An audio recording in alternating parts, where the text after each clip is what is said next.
పట్టణంలో మున్సిపాలిటీలో 20,000 ఓట్లుంటే ఈ మీటింగ్కి వచ్చిన నా కుటుంబ సభ్యులు 10,000 పై మంది ఉన్నారు. రానోళ్ళు వీళ్ళ కుటుంబ సభ్యుల ఇంటి దగ్గర ఇంకా 10,000 ఉంటారు.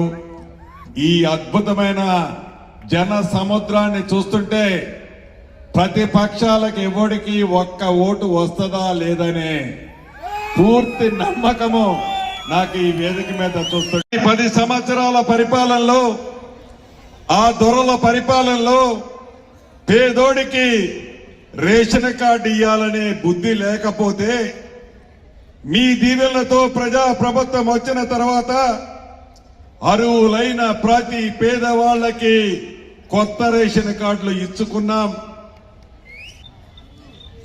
10 సంవత్సరాలు నిరుపేద ఇల్లు కట్టుకోవాలనే కలలానే మిలిచాడు ఆ దొర.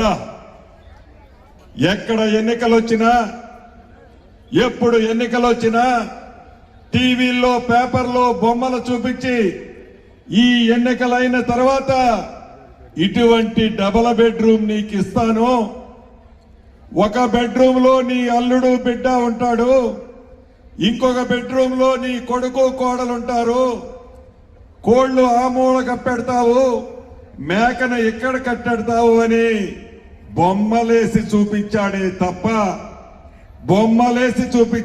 తప్ప ఆ పేదోడి కలలానే వదిలేసిపోతే ఈ ప్రజా ప్రభుత్వం వచ్చిన తర్వాత మొదటి సంవత్సరం 4.5 లక్షల ఇళ్లు ఇచ్చి మన ఇల్లెందు నియోజకవర్గానికి కూడా 4,500 ఇళ్లు ఇచ్చాను.